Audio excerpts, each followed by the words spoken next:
कैसे हैं आप सब। और आज से हम लोग अपना एक नया टॉपिक चालू करने वाले हैं जिसका नाम है इलेक्ट्रोकेमिस्ट्री। और काफ़ी ज़्यादा इम्पॉर्टेंट ये टॉपिक है। इससे हमारे न्यूमेरिकल क्वेश्चन पूछे जाते हैं ज़्यादातर।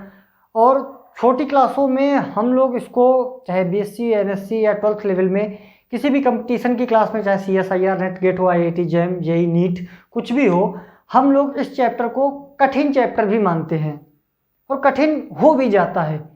कठिन इसलिए हो जाता है क्योंकि हम लोग इलेक्ट्रोकेमिस्ट्री पे फोकस सिर्फ और सिर्फ फार्मूले पे करते हैं और ये सोचते हैं कि ये 10, 15, 20 फार्मूले हैं, हम उनको तैयार कर लेंगे और हमारा न्यूमेरिकल पोर्शन हो जाएगा। लेकिन एग्जामिनर अगर थोड़ा भी चेंज कर देता हो, चाहे यूनिट कन्वर्जन में हो, चाहे थ्योरेटिकल पोर्शन में हो, कहीं भी थोड़ा सा भी चेंजमेंट करता है तो तुरंत हमारा दिमाग वहाँ से काम करना बंद हो जाता है, क्योंकि हम लोग जो थ्योरी का पोर्शन है इलेक्ट्रोकेमिस्ट्री का वो अच्छे से क्लियर नहीं करे रहते हैं।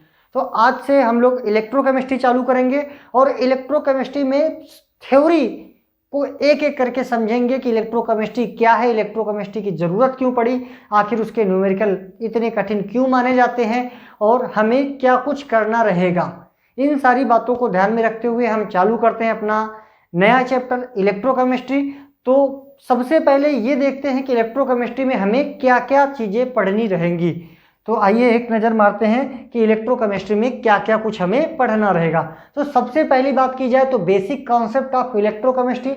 सबसे पहले हम बेसिक चीज़ सीखेंगे कि भाई इलेक्ट्रोकेमिस्ट्री है क्या, कहाँ से आई इलेक्ट्रोकेमिस्ट्री, ज़रूरत क्या पड़ी इलेक्ट्रोकेमिस्ट्री को पढ़ने के लिए, तो ये सारा कुछ सीखेंगे। फिर इलेक्ट्रोकेमिकल सेल सीखेंगे, कितने टाइप के सेल होते हैं, उनका कैसे रिप्रेजेंटेशन होता है, क्या होता है एनोड, क्या होता है कैथोड, कौन लेफ्ट में होता है कौन राइट में होता है, कैसे हम एनोड कैथोड को सॉल्ट ब्रिज से जोड़ते हैं, ये सारा कुछ हम लोग इसमें सीखेंगे। गैल्वानिक सेल क्या होते हैं, डेनियल सेल क्या होते हैं, वोल्टाइक सेल क्या होते हैं, ये सारा कुछ हम लोग इलेक्ट्रोकेमिकल सेल में सीखेंगे। फिर इसी इलेक्ट्रोकेमिकल सेल के बाद हम लोग रिडक्शन पोटेंशियल की बात करेंगे कि EMF कैसे निकालते हैं, रिडक्शन पोटेंशियल क्या होता है, ऑक्सीडेशन होता है तो क्या होता है, रिडक्शन हो जाता है तो उसमें रिडक्शन पोटेंशियल में क्या कुछ चेंजमेंट आता है, ये सारा कुछ हम लोग यहाँ पे सीखेंगे। फिर उसके बाद इंपॉर्टेंट चीज आती है नट्स इक्वेशन। हमारा नट्स इक्वेशन क्या होती है और साथ साथ उसके एप्लीकेशन, ये पोर्शन भी हमारा पूरा का पूरा बहुत ज़्यादा इंपॉर्टेंट है, यहाँ से क्वेश्चन जरूर बनता है। एप्लीकेशन में भी बहुत सारे इसके एप्लीकेशन हम पढ़ेंगे और उनका एक एक न्यूमेरिकल दो मतलब एक एक टॉपिक के कई सारे न्यूमेरिकल की हम लोग प्रैक्टिस करेंगे। फिर इलेक्ट्रोलिटिक सेल के बारे में सीखेंगे और उसके बाद हम लोग चालू करेंगे कंडक्टेंस क्या होता है, कंडक्टेंस के बाद कोलेराउस लॉ देखेंगे, फैराडे लॉ देखेंगे, लिमिटिंग मोलर कंडक्टेंस देखेंगे, कंडक्टेंस देखेंगे, रेजिस्टेंस देखेंगे, ओम्स लॉ देखेंगे, KSP क्या होता है, के इक्विलिब्रियम क्या होता है, आयनिक स्ट्रेंथ क्या होती है, लिक्विड जंक्शन पोटेंशियल क्या होता है, ये सारा कुछ हम लोग इन सब टॉपिक में कवर कर लेंगे। तो ये हमारा था सिलेबस। इस सिलेबस के अकॉर्डिंग हम लोग अपनी इलेक्ट्रोकेमिस्ट्री की पढ़ाई कंटिन्यू करेंगे। अब इसके बाद बात आती है कि हम अपना चैप्टर चालू करते हैं। तो सबसे पहले हम हेडिंग लगाते हैं क्या, इलेक्ट्रोकेमिस्ट्री।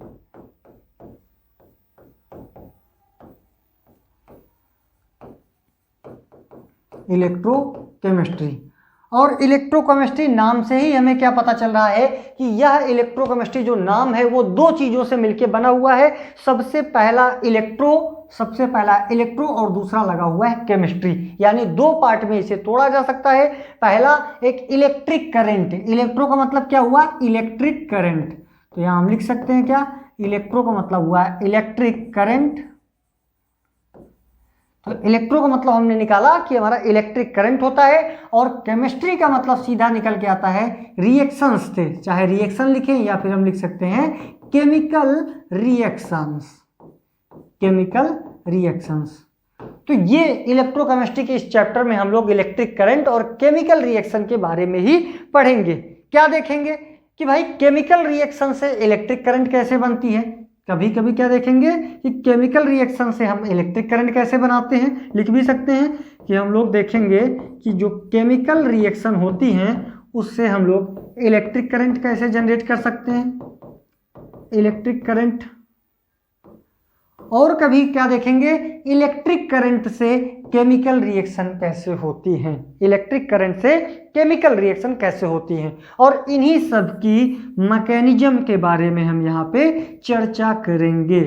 इन्हीं सब की मैकेनिज्म के बारे में हम लोग चर्चा करेंगे और जानेंगे कि क्या कुछ खास है हमारी इलेक्ट्रोकेमिस्ट्री में। अब जैसे एक छोटा सा एग्जांपल मैं आपको दूं कि मेरे सामने रखा हुआ है ये रिमोट, आपके पास भी घर में इस तरह का रिमोट होगा। रिमोट में हम पीछे क्या देखते हैं कि इसमें हमारे सेल पड़े हुए होते हैं और सबके मतलब पूरे भारतवासी सारे लोग करते हैं कि 1-2 महीना चलाने के बाद इसको ठोकते हैं और फिर आगे इसे दिखाते हैं, टीवी के आगे, बोर्ड के आगे, जो भी हो आपके पास, ठोक पीट के इसका काम चलाते हैं। हमें क्या पता है कि हमारे इस रिमोट में पीछे पड़ा हुआ है सेल, और सेल के अंदर क्या भरा हुआ है, केमिकल भरे हुए हैं। समझना भाई, रिमोट है, रिमोट के पीछे सेल पड़ा हुआ है और सेल में भरे हुए हैं केमिकल्स। अब वो केमिकल जब हम बटन दबाते हैं तो अपने इस बोर्ड, अपने इस टीवी, अपने एसी, किसी का भी जो रिमोट हो वहां पे हमें असर दिखाता है। यानी हम इसको ऑन ऑफ करना तो हम रिमोट वहां बैठ के दबाते हैं तो ये ऑफ हो जाता है। यानी केमिकल एनर्जी चेंज होती है कहां पे, इलेक्ट्रिकल एनर्जी में। कैसे होती है, क्या कुछ काम होता है, सेल के अंदर क्या क्या कुछ है, क्या कुछ ऐसा सिस्टम भरा हुआ है, क्या कुछ सिस्टम बने हुए हैं कि केमिकल एनर्जी इलेक्ट्रिकल एनर्जी में चेंज हो रही है। उसी तरह हम सीखेंगे क्या, इलेक्ट्रिकल एनर्जी केमिकल एनर्जी में कैसे चेंज होती है। यानी सेल के बारे में हम लोग सीखेंगे। सेल से आगे हम अपनी कहानी चालू करेंगे। तो सबसे पहले बात करते हैं इलेक्ट्रोकेमिस्ट्री में से कि बेसिक पार्ट क्या था कि भाई इलेक्ट्रिक करंट और केमिकल रिएक्शन होती है। केमिकल रिएक्शन से इलेक्ट्रिक करंट भी सीखते हैं और इलेक्ट्रिक करंट से केमिकल रिएक्शन कैसे होती है वो सीखते हैं और उसकी मैकेनिज्म सीखते हैं। नेक्स्ट आता है कि एक छोटा सा एक्सपेरिमेंट किया गया, एक प्रयोग किया गया, एक्सपेरिमेंट किया गया और क्या देखा गया, छोटा सा एक एक्सपेरिमेंट किया गया। क्या एक्सपेरिमेंट किया कि भाई एक हम लोगों ने बीकर ले लिया और इस बीकर में हमने फिल कर दिया क्या, CuSO4 का सॉल्यूशन। समझिए, अच्छी चीज है, इंपॉर्टेंट चीज है। हमने यहां इसमें फिल कर दिया क्या, CuSO4 का सॉल्यूशन। ठीक है, हमने बीकर लिया, बीकर में CuSO4 का सॉल्यूशन फिट कर दिया और एक Zn यानी जिंक की रॉड हम लोगों ने यहां पे डाल दिया। देखो, ये हम लोगों ने सॉल्यूशन में क्या डुबो दिया, एक जिंक रॉड, Zn रॉड हमने इसमें डुबो दिया और एक इधर हम लोगों ने थर्मामीटर लगा दिया। ये हमने लगा दिया, मान लो क्या है, थर्मामीटर। इसको मैं क्या नाम दूं, इसको मैं नाम देता हूं थर्मामीटर। थर्मामीटर, ये Zn की रॉड थी, ये CuSO4 इसमें भरा हुआ है एक कॉस। ये हमने एक सेटअप तैयार किया कि भाई बीकर लिया, बीकर में हमने एक रॉड डाल दिया, थर्मामीटर लगा दिया, CuSO4 का सॉल्यूशन भर दिया, इधर Zn का रॉड पड़ा हुआ है। थोड़ी देर बाद हमें क्या पता चलता है कि जो हमारी रॉड है उस रॉड के नीचे ये रेड कलर में कुछ प्रेसिपिटेट जमा होने लगा है। दिख रहा आपको, इस रॉड के नीचे कुछ रेड कलर का प्रेसिपिटेट जमा होने लगा है। तो भाई समस्या वाली बात आ गई कि हमने एक रॉड रखा था, CuSO4 रखा था, Zn की रॉड डाल दिया तो उसके नीचे प्रेसिपिटेट जमने लगा। और प्रेसिपिटेट किसका था, यही Zn की रॉड जो थी, जो इस सॉल्यूशन के इतने हिस्से में डूबी हुई थी। यही रॉड जो ऐसे मोटी मोटी है ना, ये पतली होती चली जा रही थी। मतलब यही रॉड से प्रेसिपिटेट निकल के सॉल्यूशन पे नीचे गिर रहा था। तो मान लो ये रॉड कैसे होती चली गई, ये रॉड ऐसे ऐसे ये पतली होती चली गई। जितना हिस्सा इसमें डूबा हुआ था ये पतला होता चला गया। और क्या कुछ पता चला कि भाई प्रेसिपिटेट नीचे गिर रहा है, पहली बात तो ये। दूसरी बात, जो ये CuSO4 होता है, इसका जो सॉल्यूशन होता है वो हमको पता है किस कलर का होता है, ब्लू कलर का होता है। CuSO4 का जो सॉल्यूशन होता है वो हमें पता है कि ब्लू कलर का होता है। तो जैसे जैसे ये रॉड का कुछ हिस्सा जो डूबा हुआ था वो नीचे गिर रहा था, प्रेसिपिटेट के फॉर्म में जमने लगा था नीचे, एक चीज हमें और पता चली कि भाई जो ब्लू कलर का सॉल्यूशन है वो फेड हो रहा था। मतलब ब्लू सॉल्यूशन का जो ब्लू कलर है वो धीरे धीरे जाता हुआ हमें दिख रहा था। तो क्या क्या हुआ, सबसे पहली अगर हम बात करें तो एक हमें रेड कलर का प्रेसिपिटेट मिल रहा था। दूसरा हमने बात किया कि ब्लू कलर फेड हो रहा था, ब्लू कलर हमारा फेड हो रहा था। तो दो बातें तो ये हो गई। तीसरी बात हो गई कि भाई जब इस रॉड का नीचे से कटना चालू हो जाएगा, मतलब जैसे ये रॉड है एक समान मोटाई की है, नीचे अगर ये पतली होती जाएगी तो इसका वेट क्या होगा, कम होता चला जाएगा। यानी जो जेडन रॉड है इसका जो वेट है वो रिड्यूस होता चला जाएगा। तो लिख सकते हैं तीसरा पॉइंट क्या, जेडन रॉड का जो वेट है वो रिड्यूस होता चला जा रहा है, रिड्यूस हो रहा है, जेडन रॉड का वेट रिड्यूस हो रहा है। और तीसरी एक इंपॉर्टेंट बात आई है कि हम लोग थर्मामीटर लगाया था, तो थर्मामीटर लगाने के बाद देखा कि हमारे पूरे सिस्टम का जो टेम्परेचर है वो इंक्रीज कर रहा है। क्या कर रहा है, टेम्परेचर हमारा जो है, जो हमारा टेम्परेचर है वो इंक्रीज कर रहा था। तो हमारे एक्सपेरिमेंट में ये चार चीजें हुई। फिर से सुन लीजिए, इलेक्ट्रोकेमिस्ट्री हम लोगों ने चालू किया, बोला कि इलेक्ट्रो होती प्लस केमिस्ट्री होती है। इलेक्ट्रिक करंट को केमिकल रिएक्शंस में या फिर केमिकल रिएक्शन को इलेक्ट्रिक करंट में हम लोग चेंज करते हैं आपस में और उनकी मैकेनिज्म देखते हैं। उसके बाद हम लोगों ने एक एक्सपेरिमेंट किया। एक्सपेरिमेंट में हम लोगों ने एक बीकर रखा, जेडन की रॉड डाल दिया, थर्मामीटर लगा दिया, CuSO4 का ब्लू सोल्यूशन भर दिया और सिस्टम को थोड़ी देर रख दिया। देखने के बाद पता चलता है कि हमारे इस बीकर के निचले हिस्से में रेड कलर का कुछ प्रेसिपिटेट सा बनने लगा है और वो प्रेसिपिटेट जेडन रॉड का था। तो जब जेडन रॉड से प्रेसिपिटेट नीचे गिरना चालू हो गया तो इसका मतलब वो रॉड नीचे पतली होती चली गई, पतली होती चली गई तो रॉड का वेट कम हो गया। तो पहली बात कि हमारा रेड प्रेसिपिटेट बना, दूसरी बात ब्लू कलर जो सोल्यूशन था वो फेड हो गया, स्पेलिंग देख लेना, फेड की स्पेलिंग, फेड हो गया। तीसरा, जेडन रॉड का जो वेट है वो रिड्यूस होता चला गया। चौथा, टेम्परेचर हमारा टेम्परेचर हमारा राइज हो गया, यानी टेम्परेचर हमारा बढ़ता चला गया। तो ये चार चीजें हमारे इस सिस्टम पे हुई। तो अब पता क्या चला कि भाई ये सिस्टम में चारों चीजें हुई कैसी होंगी। तब दिमाग ये लगाया गया कि अच्छा जेडन की रॉड लेके चले थे, तो जेडन की रॉड में भाई जेडन का हो सकता है ऑक्सीडेशन और CuSO4 में से Cu का हो गया होगा रिडक्शन, ये माना गया। कहानी समझते जाइए कि क्या मान के चले साइंटिस्ट लोग, बोले कि जो जेडन था, जो तुम जेडन की रॉड लेके चले हो, वो रेड कलर का जो प्रेसिपिटेट दे रहा है वो उसका हो गया ऑक्सीडेशन, तो Zn+2 इलेक्ट्रॉन। और यहाँ लिख सकते हैं क्या कि ऑक्सीडेशन ऑफ Zn, बोले ये हुआ होगा।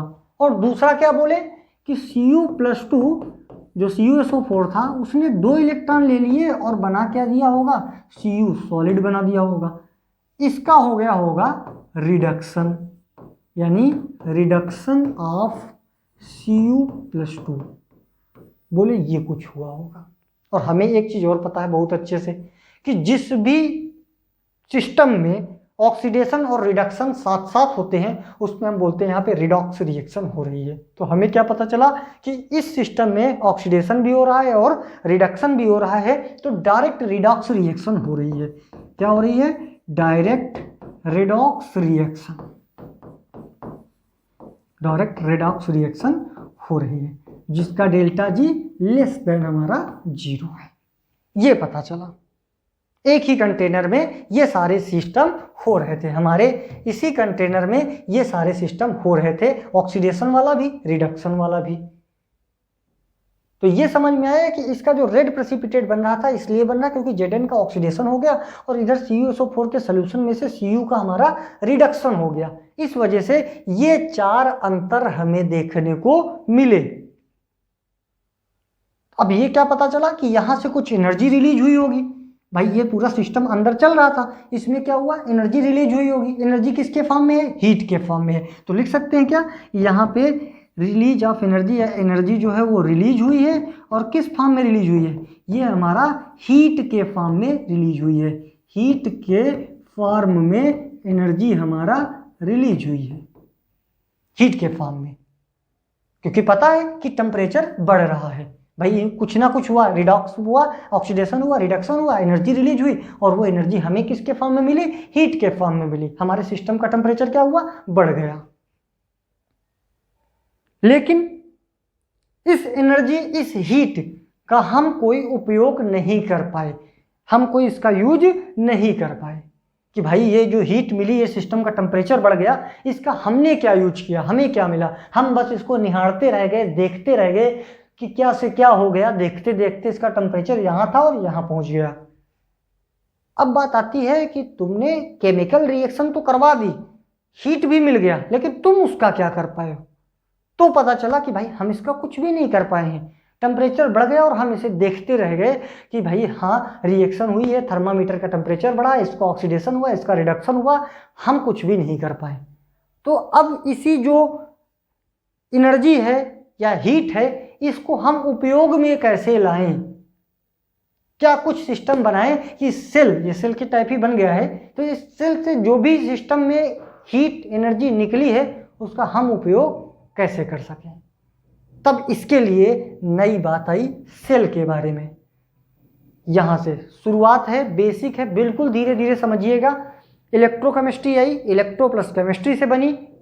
हम लोगों ने एक एक्सपेरिमेंट किया, देखा, सारा सेटअप सेट किया और बताया क्या गया कि जो जेडन की रॉड थी उस नीचे से कट के उसी में रेड प्रेसिपिटेट बना रही थी, कलर उसका ब्लू से फेड होने लगा, टेम्परेचर उसका बढ़ने लगा, प्रेसिपिटेट हमें मिलने लगा। तो ये पता चला कि ऑक्सीडेशन हो रहा और रिडक्शन हो रहा, दोनों साथ साथ हो रहे हैं, जेडन का ऑक्सीडेशन, Cu का +2 का रिडक्शन। लेकिन हमारे क्या काम में आई, यानी जो एनर्जी, जो हीट, वो जो निकल रही थी, टेम्परेचर बढ़ रहा था, उस हीट और हीट का एनर्जी का हम क्या कुछ यूज कर सकें, उसके लिए क्या सुविधाएं थी। तो उसके लिए बनाया गया सेल। अब जैसे रिमोट का एग्जांपल मैंने दिया था आपको कि टीवी का रिमोट हो, घड़ी के जो सेल होते हैं, उस घड़ी के सेल में ऐसा क्या कुछ पड़ा होता है, कौन सा केमिकल पड़ा होता है, सेम यही कंडीशन रहती होगी, केमिकल पड़े होते होंगे। केमिकल पड़े होने के बाद उनसे हीट, उनसे टेम्परेचर बढ़ता होगा। उस टेम्परेचर को हमें बदलना किस में है? इलेक्ट्रिकल में, इलेक्ट्रिकल एनर्जी में बदलना है। तो केमिकल एनर्जी को चेंज करना है इलेक्ट्रिकल एनर्जी में। तो हम कैसे कर सकते हैं कि भाई केमिकल एनर्जी है, इलेक्ट्रिकल एनर्जी है, आपस में हमारा चेंज हो जाए। तो उसके लिए हम लोगों को पढ़ना है सेल। तो अब यहाँ से हमारे सिलेबस में आए, नाम आया इलेक्ट्रोकेमिकल सेल का। तो हम लोग टेक्स्ट हेडिंग क्या डालते हैं? Electrochemical cell. तो नेक्स्ट हेडिंग है इलेक्ट्रो केमिकल सेल। चाहे कहो आप इलेक्ट्रोकेमिकल सेल, चाहे कहो गैल्वानिक सेल, चाहे कहो गैल्वानिक सेल, और चाहे कहो इसे वोल्टाइक सेल, तीनों एक ही नाम है। कौन कौन से? इलेक्ट्रोकेमिकल सेल, गैल्वानिक सेल और वोल्टाइक सेल। इनका काम क्या है? इनका काम हमने सीखा भी, क्या देखने जा रहे हैं कि भाई ये लोग केमिकल रिएक्शन होती है। क्या होती है? केमिकल रिएक्शन होती है, जिससे हमारी केमिकल एनर्जी होती है। उस केमिकल एनर्जी से या उस केमिकल एनर्जी को इलेक्ट्रिकल एनर्जी में कैसे चेंज करते हैं, इलेक्ट्रिकल एनर्जी में कैसे चेंज करते हैं। किसको? केमिकल एनर्जी को इलेक्ट्रिकल एनर्जी में। बिल्कुल सिस्टमैटिक चल रहे हैं। केमिकल एनर्जी आप देख चुके थे कि भाई हमारे पास ये पूरा सिस्टम था, यहाँ पे टेम्परेचर बढ़ रहा था, तो केमिकल से, इन सारे केमिकल से हमें क्या मिल रहा था? इन सारे केमिकल जो अंदर भरे हुए हो केमिकल, इनसे हमें एनर्जी मिल रही थी। अब इस एनर्जी को हम इलेक्ट्रिकल में चेंज करना चाहते हैं, केमिकल एनर्जी से इलेक्ट्रिकल एनर्जी में हम चेंज करना चाहते हैं। तो उसके लिए हमने क्या नाम लिया, कौन सा सेल लिया? इलेक्ट्रोकेमिकल सेल बोलो, चाहे गैल्वानिक सेल बोलो, या उसी को हम वोल्टाइक सेल बोलते हैं, जिनका काम केमिकल एनर्जी से इलेक्ट्रिकल एनर्जी में चेंज करने का होता है। तो इसका एग्जाम्पल हम क्या लेके चलते हैं? इसका एग्जाम्पल हम लेके चलते हैं ZnCu का एक सेल, यानी ZnCu इलेक्ट्रोड का एक सेल, जिसका नाम क्या लिखते हैं? जिसका नाम हम लिखते हैं डेनियल सेल। Daniel cell. और क्या कहा जाता है कि डेनियल सेल किसका एग्जाम्पल है? आपसे कोई पूछे कि डेनियल सेल किसका एग्जाम्पल है, तो आप बोलोगे इलेक्ट्रोकेमिकल सेल का, गैल्वानिक सेल का, वोल्टेइक सेल का। आपसे कोई पूछे वोल्टेइक सेल का एग्जाम्पल बताओ, तो डेनियल सेल। ऐसा जरूरी नहीं है कि एक ही यही एग्जाम्पल है, बहुत सारे सेल हम बना सकते हैं जो इलेक्ट्रोकेमिकल सेल, गैल्वानिक सेल या वोल्टेइक सेल के एग्जाम्पल हो सकते हैं। लेकिन सबसे छोटा, सबसे प्राइमरी, सबसे बढ़िया एक जो सेल है वो हमारा डेनियल सेल है। पूछा भी जाता है एग्जाम में, तो हम लोग डेनियल सेल के बारे में काम करेंगे। और क्या पता है हमें कि डेनियल सेल का यूज करके डेनियल सेल में क्या कुछ सिस्टम होता है, उस सिस्टम को समझ के हम ये समझेंगे कैसे केमिकल एनर्जी को इलेक्ट्रिकल एनर्जी में चेंज किया जा रहा है। उद्देश्य अपना ना भूलिएगा, हम लोगों ने एक बीकर लिया था, रिएक्शन लगाई थी, टेम्परेचर बढ़ गया था, उस टेम्परेचर, उस हीट, उस एनर्जी का कुछ उपयोग नहीं कर पाए। उस एनर्जी हीट के उपयोग करने के लिए हमने सेल का सहारा लिया। सेल के सहारे में हमने डेनियल सेल का सहारा लिया, जो Zn और Cu का एक सेल होता है, जिसका काम केमिकल एनर्जी को इलेक्ट्रिकल एनर्जी में चेंज करना होता है। अब बात करते हैं अपने प्यारे से सेल डेनियल सेल के बारे में और सीखते हैं क्या कुछ होता है इस सेल में। बढ़िया सा इसका हम फिगर बनाते हैं, बड़ा सा एक फिगर बनाते हैं डेनियल सेल का।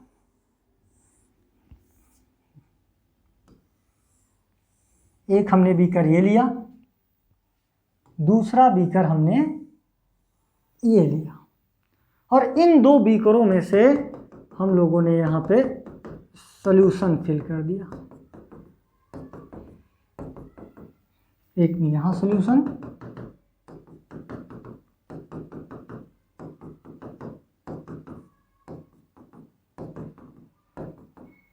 दो सॉल्यूशन हम लोगों ने फिल कर दिया। और पहले वाले में हम लोगों ने एक रॉड डाल दिया था, किसका, पिछले केस की तरह। इसमें हम लोगों ने Zn का रॉड डाल दिया है और इधर साइड हमने डाल दिया है Cu का रॉड।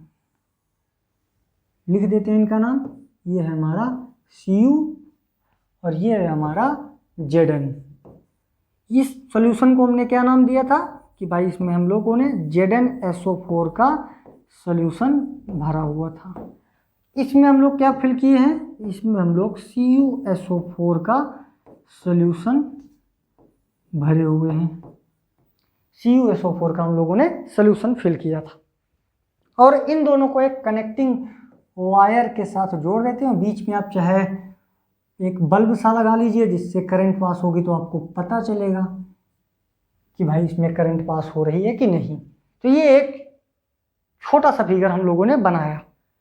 और क्या देखें कि भाई Zn में हमारा हो रहा था ऑक्सीडेशन, इधर हो रहा था हमारा रिडक्शन। इधर साइड हमारा ऑक्सीडेशन, इधर साइड रिडक्शन। यानी Zn वाला जो है सिस्टम, यानी कि Zn वाले में ऑक्सीडेशन हो रहा था तो वो Zn+2 इलेक्ट्रॉन में टूट रहा था। यही तो पढ़ के आए थे कि एक तरफ हमारा ऑक्सीडेशन हो रहा था, तो हमने कहा भाई Zn से Zn+2 इलेक्ट्रॉन बन रहा है, ऑक्सीडेशन हो रहा है, तो क्या कुछ होगा। आपको क्या लगता है क्या कुछ हो रहा होगा। कह रहे Zn रॉड में से आयन सॉल्यूशन में गिरने लगे, कि Zn की जो ये रॉड है, इस Zn की रॉड से कुछ आयन सॉल्यूशन में गिरने लगे। यानी यहाँ क्या आ गया, Zn+2 आ गया, यहाँ क्या आ गया, Zn+2 आ गया। ये नीचे गिरते चले गए, Zn+2 गिर रहा है भाई, तभी तो रॉड पतली हो रही थी, तो ये रॉड पतली हो गई, Zn+2 यहाँ पे टूट के गिरने लगे। और इलेक्ट्रॉन कहाँ रह गए, तो पता चला इलेक्ट्रॉन तो रॉड के अंदर ही रह गए, इलेक्ट्रॉन रॉड में रह गए। जब इलेक्ट्रॉन उस रॉड में रह गए तो उस पूरे रॉड में कौन सा चार्ज हो गया, तो सबको पता है इलेक्ट्रॉन पे निगेटिव चार्ज होता है। इसका मतलब इस रॉड पे हमारा निगेटिव चार्ज हो गया। सिंपल सी बात थी क्या, यही पहला बीकर तो हम लेके चले थे शुरुआत में, और इसमें हमने ZnSO4 और ZnSO4 और Zn की रॉड डाल दिया और ये देखा कि इसमें ऑक्सीडेशन हुआ, Zn का टूट टूट के नीचे गिरने लगा और जो इलेक्ट्रॉन है वो ऊपर रह गए। जब निगेटिव चार्ज आने लगा, धीरे धीरे इस रॉड पे निगेटिव चार्ज आने लगा, तो ये इलेक्ट्रॉन धीरे धीरे दूसरी रॉड की तरफ जाने लगे। भाई यहाँ पे निगेटिव चार्ज आ गया तो निगेटिव वाला धीरे धीरे पॉजिटिव रॉड की तरफ जाने लगा, यानी ये इलेक्ट्रॉन का फ्लो होने लगा। ये हमारे इलेक्ट्रॉन जा रहे हैं, ये हमारे इलेक्ट्रॉन जा रहे हैं, इलेक्ट्रॉन जा रहे हैं, इलेक्ट्रॉन जा रहे हैं, दूसरे रॉड की तरफ वो इलेक्ट्रॉन हमारे पहुंच गए। और दूसरे साइड में जब ये इलेक्ट्रॉन पहुंचे तो इस सॉल्यूशन में पहले से ही क्या फिट है, CuSO4, और CuSO4 में होता क्या है भाई, Cu+2 होता है, Cu+2 + SO4-। तो Cu+2 ने देखा कि इलेक्ट्रॉन चले आ रहे हैं, बोले वाह इलेक्ट्रॉन चले आ रहे हैं, हम तो Cu+2 ही हैं, तुम इलेक्ट्रॉन भेज रहे हो, आओ तुमसे इलेक्ट्रॉन हम लेके, और यहाँ Cu चिपक जाएगा, क्या हो जाएगा, Cu, यानी इस सोल्यूशन से, एक्वस सोल्यूशन से Cu+2 निकलेगा और इलेक्ट्रॉन पकड़ेगा और अपनी Cu की रॉड में चिपक जाएगा, अपनी Cu की रॉड में चिपक जाएगा, और रिएक्शन क्या दिखाएगा कि Cu+2 ने 2 इलेक्ट्रॉन लिए और बना दिया Cu। ये था हमारा एक्वस और ये था हमारा सॉलिड। तो ये इतनी फिनामिना हमारी होती गई, इतनी फिनामिना हमारी होती गई। अब हालांकि ये न्यूट्रल है, हालांकि यहाँ पे कोई चार्ज नहीं है, ये रॉड हमारी न्यूट्रल है, लेकिन अगर कंपैरिजन किया जाए तो इसके रॉड के और इस रॉड के कंपैरिजन में अगर ये निगेटिव है तो हम इसको न्यूट्रल ना बोल के हम बोल देंगे क्या कि ये हमारी रॉड पॉजिटिव हो गई। इसको न्यूट्रल ना बोल के इसको हमने बोल दिया कि ये रॉड हमारी पॉजिटिव हो गई। तो क्या कुछ हुआ, हमें क्या कुछ देखने को मिला अगर हम बनाएं तो हमें पता चला कि एक होता है एनोड हाफ सेल या एनोड और दूसरा होता है कैथोड। 2 सेल हम लोगों ने बनाए थे। ये पता चला कि जो एनोड वाला है, एनोड में होता है ऑक्सीडेशन। तो इस साइड में, किधर साइड में, ये हमारी साइड जो है यहाँ पे हो रहा था Zn को ऑक्सीडेशन, तो हमने इस वाले को नाम दिया एनोड। पहले यही लिख लेते हैं कि इसको हमने नाम दिया एनोड। एनोड में क्या हो रहा है, ऑक्सीडेशन हो रहा है, और एनोड है कैसा, निगेटिव है। लेफ्ट में है कि राइट में है, तो लेफ्ट में है, तो हम लिख सकते हैं एनोड है, लेफ्ट में है, ऑक्सीडेशन हो रहा है। एनोड है, लेफ्ट में है, ऑक्सीडेशन हो रहा है, और ये इलेक्ट्रोड है। एनोड में है, लेफ्ट में है, ऑक्सीडेशन हो रहा है, और ये इलेक्ट्रोड है, और दूसरा ये निगेटिव है, दूसरा ये निगेटिव है। ये खास बात निकल के आई हमारी किसकी, एनोड की। अब कैथोड की क्या बात निकल के आई, तो कैथोड में हमने लिखा कि भाई ये कैथोड है हमारा, ठीक है। फिर ये राइट में है, भाई वो लेफ्ट में हुआ तो ये हमारा राइट में हुआ। इसमें रिडक्शन हो रहा है, इसमें रिडक्शन हो रहा है। दूसरा ये हमारा पॉजिटिव है, और ये हमारा इलेक्ट्रोड है, इलेक्ट्रोड है। तो ये इस सेल के बारे में हमें इतना कुछ पता चला। तो आओ इसको साफ साफ इधर साइड लिख लेते हैं। हमने एक ट्रिक बनाया एलोन। एलोन देखो क्या कहा गया, एनोड होता है, लेफ्ट में होता है, ऑक्सीडेशन होता है, निगेटिव होता है, और वो इलेक्ट्रोड होता है। कुछ लोग इसको ये बोलते हैं कि anode half cell reaction, left half cell reaction, oxidation, negative, electrode, कुछ भी बोल सकते हो। कैथोड कहाँ होगा, तो हमें पता है कैथोड हमारा राइट साइड में होता है। क्या होता है कैथोड में, तो कैथोड में हमारा जस्ट इनका उल्टा करते चले जाओ, रिडक्शन होता है। कैथोड हमारा क्या होता है, पॉजिटिव होता है, फिर इलेक्ट्रोड होता है। तो ये कहानी हमें पता चली इस सिस्टम से। किस सिस्टम से, इतना, यानी ये हमने सर्किट टाइप का अपना पूरा एक बना लिया कि एक प्रॉपर सेटअप तैयार कर लिया कि 2 बीकर लिए, उनमें सोल्यूशन फिल किया, 2 रॉड लगा दी, बीच में एक बल्ब लगा दिया, और ये देखा कि Zn का ऑक्सीडेशन हुआ, Zn नीचे गिरता चला गया, पतली होती रॉड चली गई, इलेक्ट्रॉन आए, ये इलेक्ट्रॉन इधर की तरफ बहने लगे, यानी इलेक्ट्रॉन भी इधर की तरफ फ्लो करने लगे। इधर पॉजिटिव चार्ज है, Cu+2 है, देखा इलेक्ट्रॉन चले आ रहे हैं, खुश हो गया, जाके Cu वाली रॉड से चिपकने लगे, यानी यहाँ से Cu+2 निकल के Cu वाली रॉड में चिपकने लगे। बोले हम तो इलेक्ट्रॉन 2 इलेक्ट्रॉन लेंगे, बढ़िया Cu के साथ हम मिल जाएंगे। तो ये इतना सेटअप हमारा अच्छा खासा चल रहा था, जिससे ये पता चला ये एनोड है, लेफ्ट है, ऑक्सीडेशन है, इलेक्ट्रोड है, निगेटिव है, कैथोड है, राइट है, रिडक्शन है, पॉजिटिव है, इलेक्ट्रोड है। ध्यान रखना, अपने उद्देश्य से मत भूलना। हमारा उद्देश्य क्या था, केमिकल एनर्जी को इलेक्ट्रिकल एनर्जी में चेंज करना, हमारा उद्देश्य ये था, जिसके लिए हमने electrochemical cell, galvanic cell, voltaic cell का एक एग्जाम्पल डेनियल से लिया हुआ है, Zn से लिया, Zn Cu सेल, और उसका सेटअप हम लोगों ने तैयार करके रख दिया है। अभी सेटअप तैयार हुआ है, अभी हम उस केमिकल एनर्जी को इलेक्ट्रिकल एनर्जी में चेंज नहीं कर रहे हैं। तो आगे देखो क्या होता है, आगे क्या बताया गया समझना। एनोड से और कैथोड से कहा यह गया, एनोड के सोल्यूशन के अंदर, इस एनोड के सोल्यूशन के अंदर पॉजिटिव चार्ज है। दिख रहा है हमें कि एनोड के सोल्यूशन, ये एनोड का सोल्यूशन है और उस एनोड के सोल्यूशन के अंदर पॉजिटिव चार्ज बढ़ते चले जाएंगे। भाई धीरे धीरे वो रॉड पतली होती चली जाएगी, धीरे धीरे इलेक्ट्रॉन निकलते चले जा रहे हैं। तो ये नीचे क्या आ रहा है, Zn+2 Zn+2 Zn+2। तो धीरे धीरे सोल्यूशन क्या होता चला गया, पॉजिटिव होता चला गया।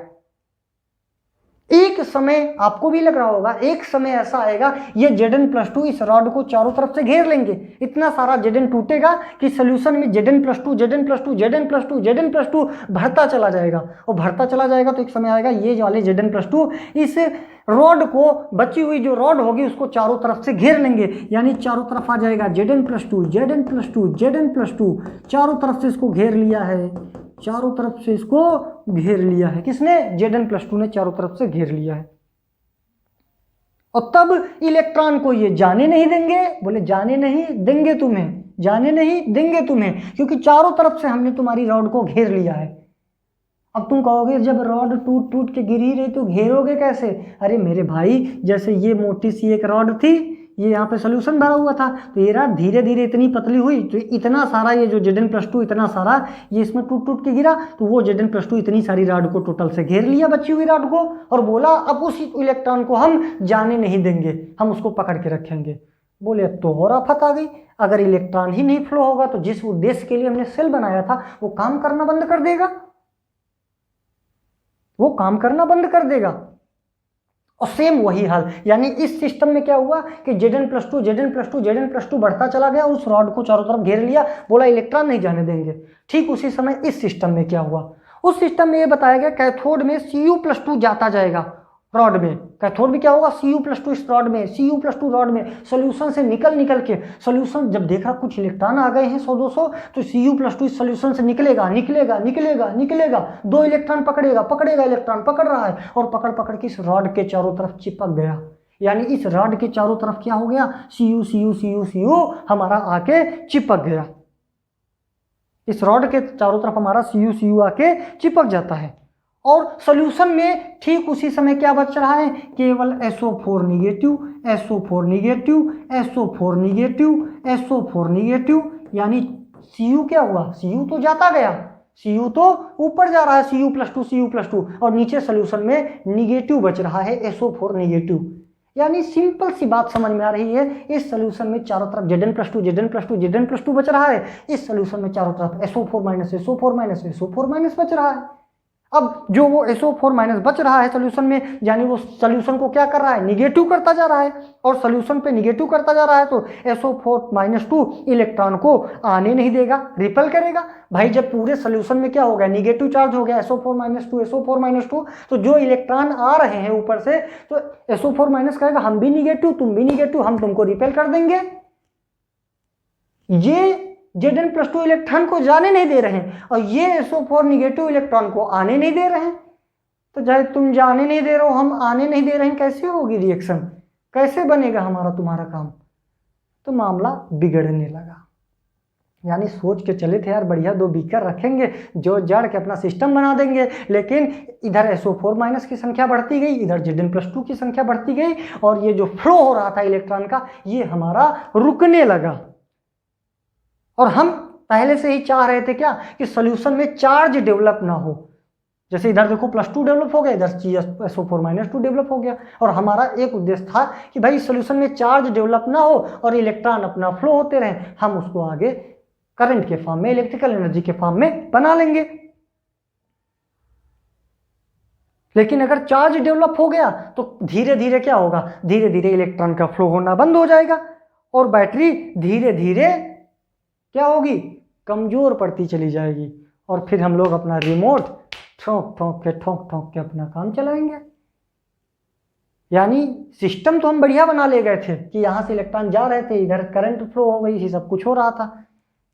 अभी क्या होगा, जब इलेक्ट्रॉन इधर फ्लो कर रहे हैं तो करंट कहाँ फ्लो करती है, पॉजिटिव से निगेटिव। यानी इलेक्ट्रॉन, फिजिक्स वाले मास्टर ने पढ़ाया होगा आपको कि इलेक्ट्रॉन की उल्टी दिशा में करंट बहती है। ये इधर जा रहे थे निगेटिव से पॉजिटिव की तरफ, तो करंट बह रही है हमारी पॉजिटिव टू, करंट किधर से चल रही है, पॉजिटिव टू निगेटिव की तरफ, पॉजिटिव से निगेटिव की तरफ हमारी करंट बहने लगी थी। सिस्टम तो बढ़िया बन गया था, हमने करंट भी पैदा कर लिया, लेकिन दिक्कत आ गई, दोनों जगह हमारा चार्ज डेवलप हो गया। और चार्ज डेवलप हो गया तो भाई ये धीरे धीरे चार्ज क्या करेगा, इन इलेक्ट्रॉन को रोक देगा बहने से। इलेक्ट्रॉन को रोक देगा, हमारी बैटरी बेकार हो जाएगी। और बैटरी बेकार हो जाएगी यार, इतनी जल्दी अगर बैटरी बेकार होने लगी तब तो आफत हो जाएगी। तो अब इसके लिए हमें क्या करना पड़ता है वो देखते हैं। तो हमें कुछ ऐसा जुगाड़ लगाना है कि ये Zn+2 जो बन रहा है ये थोड़ा कम हो जाए, और जो इधर SO4- बन रहा है ये हमारा थोड़ा कम हो जाए, ताकि हमारा इलेक्ट्रॉन का फ्लो बना रह सके और हम केमिकल एनर्जी को इलेक्ट्रिकल एनर्जी में चेंज कर सकें। तो उसके लिए हम क्या काम करते हैं, उसके लिए हम लगाते हैं यहाँ पे साल्ट ब्रिज। अब बात आती है साल्ट ब्रिज क्या होता है। तो साल्ट ब्रिज एक ग्लास की ट्यूब होती है और वो यू शेप में होती है। कौन से शेप में होती है, यू शेप में हमारी वो साल्ट ब्रिज की एक ट्यूब होती है। इसको क्या बोलते हैं, साल्ट ब्रिज की ट्यूब होती है। अब इसमें हम अपना साल्ट ब्रिज अंदर फिल कर देते हैं। यहाँ पे हमारा साल्ट ब्रिज फिल हो जाता है। अब बात आती है सर साल्ट ब्रिज होता क्या है, साल्ट ब्रिज के अंदर फिल क्या करते हैं। तो इस सॉल्ट ब्रिज की जो ट्यूब है इसमें हम लोग एक इनर्ट क्या डालते हैं, इनर्ट इलेक्ट्रोलाइट हम लोग डाल देते हैं। अब बात आती है सर इनर्ट इलेक्ट्रोलाइट होते क्या हैं। तो इनर्ट इलेक्ट्रोलाइट हमारे KCl क्या होता है, KCl या फिर K2SO4 या फिर NH4NO3, ये हमारे सारे इनर्ट इलेक्ट्रोलाइट होते हैं। या फिर KNO3 या फिर KCl, इतने सारे KCl तो हम लिख चुके हैं, इतने सारे हमारे इनर्ट इलेक्ट्रोलाइट होते हैं। हम लोग NH4Cl भी लिख सकते हैं, NH4Cl। इनको हम लोगों ने कहा कि ये हमारे इनर्ट इलेक्ट्रोलाइट होते हैं। यानी हम लोग इन इनर्ट इलेक्ट्रोलाइट को अगर जेली, किसमें, अगर जेली, ये नया नाम है आपके लिए कि अगर जेली में भर के इस ट्यूब के अंदर भर देते हैं। तो बात आती है कि सर ये अगर जेली क्या होता है। तो ये एक सेमी लिक्विड होता है। इसकी जगह पे हम जिलेटिन का भी यूज कर सकते हैं। अगर जेली आपको नहीं मिल रहा है तो जिलेटिन का यूज कर लीजिए। और इसका मेन काम होता है सोल्यूशन को गाढ़ा बनाना। जैसे आटा सानते हो ना, हम लोग घर में आटा गूंथते हैं, अब पानी ज़्यादा हो जाता है तो आटा उसमें और मिला लेते, फिर उसको ऐसे करते, फिर आटा वो गाढ़ा हो जाता है। या तो फालतू के एग्जाम्पल था, कोई दूसरा भी ले सकते हो आप, जिसमें कि हम लोग कुछ ऊपर से मिला देते हैं सोल्यूशन में सेमी लिक्विड टाइप का, जिससे हमारा वो सोल्यूशन गाढ़ा हो जाता है। तो उसमें अगर जेली या फिर जिलेटिन में हम लोग इनमें से कोई एक इनर्ट इलेक्ट्रोलाइट भर के अपने इस यू ट्यूब शेप के साल्ट ब्रिज में भर देते हैं और इसको उठा के कहाँ रखते हैं, अपने इस वाले सिस्टम में। देखो कैसे, आपको कौन सा कलर इसमें ज़्यादा दिखेगा, ब्लू ना दिख के ये दिखेगा। हम लोग इसमें अपना वही साल्ट ब्रिज एक लगा देते हैं। तो ये साल्ट ब्रिज है और हमने यहाँ पे लगा दिया और इसके अंदर भर दिया क्या, KCl अगर जेली के साथ। इसका नाम क्या देते हैं, ये हमारा है साल्ट ब्रिज। साल्ट ब्रिज है, क्या भरा हुआ है, KCl। अब इधर साइड है हमारा Cl- इसके अंदर, और इधर साइड है हमारा K+, किसके, यू ट्यूब के जो अंदर, ये यू शेप की जो ट्यूब है इसके अंदर इधर साइड Cl- है और इधर साइड K+ है। तो बात आती है सर ये साल्ट ब्रिज रख देने से हमारे इस सेल में क्या फर्क पड़ेगा। और ये बात मत भूलना कि हम लोग क्या कर रहे थे, इलेक्ट्रिकल एनर्जी, केमिकल एनर्जी को इलेक्ट्रिकल में चेंज कर रहे थे, एक सेल का निर्माण किया। और सेल को बनाने के बाद हमें एक दिक्कत आई थी, सोल्यूशन में Zn+2 ज़्यादा हो गए तो इलेक्ट्रॉन को रोक रहे हैं, इधर सोल्यूशन में SO4 नेगेटिव ज़्यादा हो गए तो इधर इलेक्ट्रॉन को आने से ये भी रिपेल कर रहे हैं, रोक रहे हैं। इस रिपेल को और रोकने को हमें रोकना है, उसके लिए हमने साल्ट ब्रिज लगा दिया। अब साल्ट ब्रिज काम क्या करेगा, इधर भरा हुआ है Cl- और इस सोल्यूशन में ज़्यादा क्या हो गए थे, Zn+2, तो ये Cl- इन Zn+2 को न्यूट्रलाइज कर देगा। तो इधर क्या है, SO4-, तो ये K+ जो है ये इस SO4- को न्यूट्रलाइज कर देगा। यानी इधर K2SO4 बना सकता है, इधर ये ZnCl2 बना सकता है, कहने के लिए, बाकी वो न्यूट्रलाइज कर देंगे। तो अब काम क्या हुआ, आसानी हमारे लिए ये हो गई कि जो Zn+2 रोक रहा था इलेक्ट्रॉन को इधर जाने के लिए, उस Zn+2 को कम करने के लिए ये Cl आ गया, मेंटेन कर दिया। Cl ने Zn+2 को बोला शांत हो जाओ। इधर क्या हुआ, ये जो SO4- था उसको बैलेंस कर दिया K+ ने, बोला शांत हो जाओ। तो फिर क्या हुआ, इधर ऑक्सीडेशन इधर रिडक्शन, और यहाँ से इलेक्ट्रॉन फ्लो होते गए और हमको करंट मिलती गई और हमारा बल्ब जलने लगा। यानी कि ये हमारा कंप्लीट सेल हुआ, ये हमारा कंप्लीट सेल हुआ। सेल का फिगर हुआ, सेल में कैसे कैसे हुआ, ये सारा कुछ अभी हो गया है। ऑक्सीडेशन हो गया, रिडक्शन हो गया। इसके आगे की कहानी हम लोग नेक्स्ट क्लास में कंटिन्यू करते हैं। बिल्कुल बने रहिएगा। आप अगर यूट्यूब में देख रहे हैं या ऐप में देख रहे हैं तो आपको यूट्यूब में सारे वीडियो इलेक्ट्रोकेमिस्ट्री के मिलेंगे बहुत अच्छी तरह से। अगली क्लास में हम पहले इसका क्विक रिवीजन मारेंगे जितना आज सीखे हैं, उसके बाद हम लोग ये सीखेंगे कि सेल रिप्रेजेंटेशन कैसे किया जाता है, हाफ सेल रिएक्शन कैसे लिखी जाती है, और साल्ट ब्रिज का नोटेशन कैसे लिखा जाता है, सेल नोटेशन कैसे लिखा जाता है, और उनके कुछ क्वेश्चन देखेंगे। आज की क्लास में जितना सीखा, अगर मोटा मोटी देखें क्या बताया गया, इलेक्ट्रोकेमिस्ट्री पढ़ना चालू किया। इलेक्ट्रो प्लस केमिस्ट्री होता है। इलेक्ट्रो का मतलब इलेक्ट्रिक करंट से और केमिस्ट्री का मतलब केमिकल रिएक्शन से, यानी केमिकल रिएक्शन से इलेक्ट्रिक करंट और इलेक्ट्रिक करंट से केमिकल रिएक्शन, इनकी मैकेनिज्म हमें देखना था। सबसे पहले हम लोगों ने एक एक्सपेरिमेंट किया। उस एक्सपेरिमेंट करने के बाद ये पता चला कि Zn का जो रॉड का वेट है वो कम हो रहा है, टेम्परेचर बढ़ रहा है, ब्लू कलर थोड़ा थोड़ा फेड होने लगा है। इतना सारा कुछ हमने देखा, तब पता चला इसकी जो हीट निकल रही है उसका हमको यूज नहीं कर पा रहे हैं। तो हमने कहा इसको यूज करने के लिए हम एक सेल का निर्माण करते हैं। उसके लिए हमने गैल्वानिक सेल, वोल्टेइक सेल या इलेक्ट्रोकेमिकल सेल, तीनों के लिए तीनों एक ही नाम है।